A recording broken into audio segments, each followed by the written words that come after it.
Another Chance to Live, an A Basic Text, 6th edition story. Find out when I read my next story, subscribe, and click the bell icon.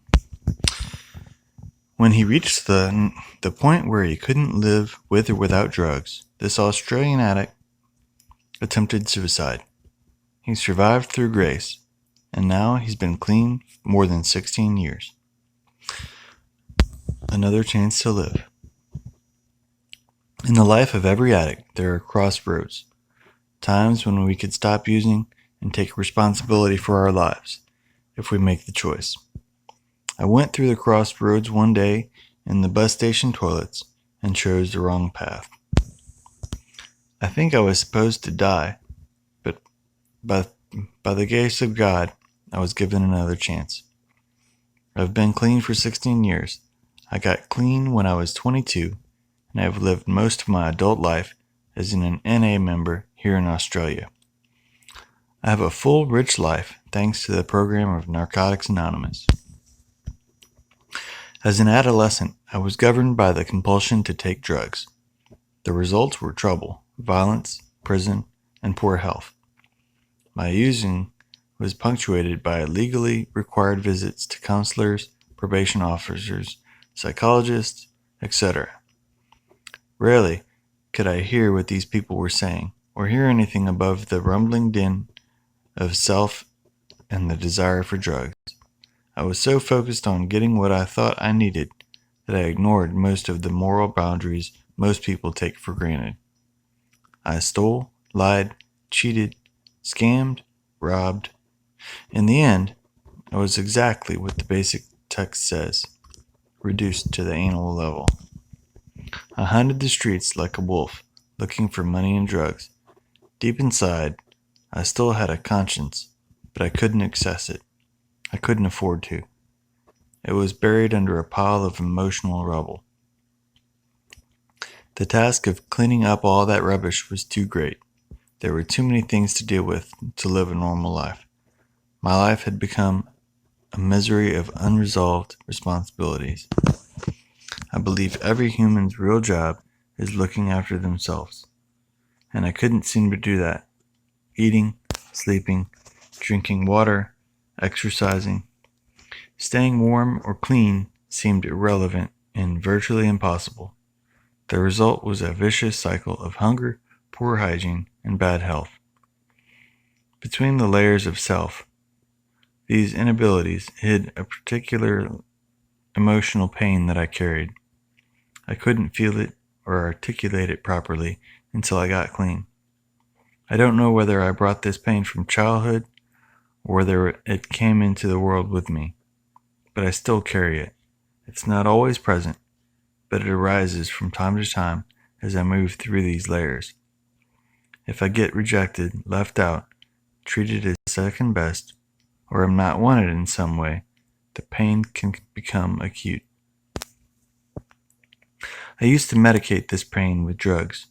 For a long time they made me feel better, but in the end, the drugs became their own particular pain. They drove me to the edge of sanity, to the brink of death, and now I no longer see myself as having that option. For me, using drugs is suicide. When I was 20 years old, I spent time in a maximum security prison for burglary. In there, I saw some of the most brutal human behaviors that I have ever witnessed. After 2 excruciating years, I was released, with an absolute commitment to stop using. I lasted for 1 hour before I was stoned on about 4 different drugs and went into a blackout. My life spiraled out of control for the next few months. My powerlessness was evident. Unmanageability, undeniable. I woke up from a blackout with blood on me that wasn't mine. I had a pocket full of money and no recollection. I was frightened about what I was becoming. One night I was trying to sleep through withdrawals. I had taken some heavy tranquilizers, but they hadn't worked properly. I was in a stupor of frustration and futility. The pain of my whole wretched life was caving in on me. I worked myself into a weeping, cursing, violent rage, smashing the room, scratching and punching at my own face. My housemate was terrified and called my parole officer. The following day, an intervention was done by my parole officer, a counselor, and my mother. They told me they were going to send me back to prison unless I went to NA and did 90 meetings in 90 days. I said I would do whatever they wanted. They told me that wasn't good enough. I had to make choices for myself because recovery couldn't occur until I really wanted to change. I was caught in a limbo of conflicting desires. Of course I wanted to change, but I couldn't. I wanted to use, but I couldn't. I felt there was nothing left to do, so I decided to kill myself. I left the intervention that day filled with a sense of absolute doom and desolation. I did a robbery, bought as many drugs as I could, and overdosed in the bus station toilets. I wanted to die there because there didn't seem to be an alternative to the misery that my life had become. I went through the crossroads that day and chose the wrong path, but by the grace of God, I was given a second chance. I woke up a couple hours later, crumpled on the floor of the toilet, completely defeated, my life in a shambles. I walked, trudged, not knowing what to do or where to go, in that state of blind desperation. The winds of chance blew me into a detox center across the highway. They took pity on me and admitted me, even though I wasn't the required 48 hours clean.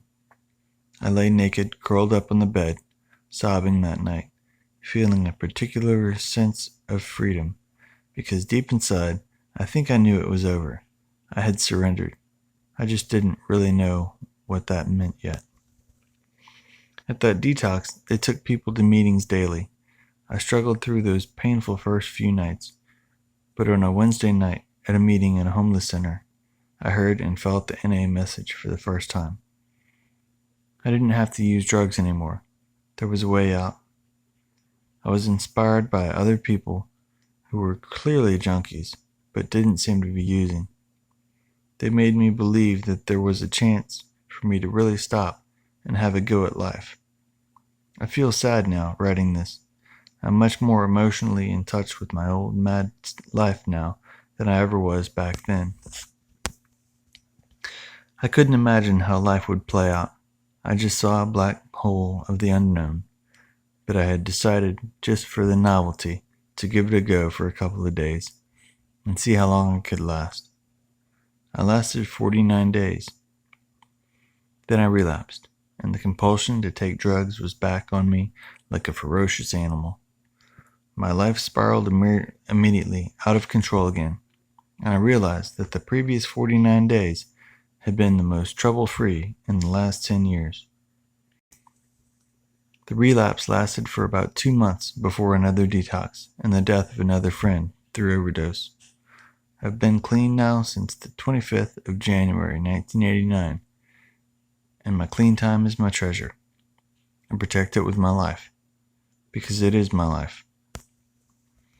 I have gone on to do many of the things that it seemed to me a person should do. I own a house and a business. I went back to school and got an education. All the normal social and material assets have returned. But more than any of that, I have loved, at times deeply. I feel things. I feel everything. I guess I had always been scared of that, but it is amazing to feel, brilliant and frightening, sad and awesome all at once. I'm excited to be alive. I'm excited about what it is to come. I still suffer with existential angst from time to time and wonder what we are all doing here on this planet. But I have decided on a purpose, and that makes it easier for me. I care about people getting clean. I have dedicated myself to NA and to serving others. I attend meetings regularly. I participate in the local area and the region. I sponsor people. and I have an NA sponsor. I live the steps to the best of my ability, and I'm trying to become the best person I can be. I believe that by living like this, we are giving others permission to do the same. NA gave me the key to another life, and this is it. We keep what we have by giving it away.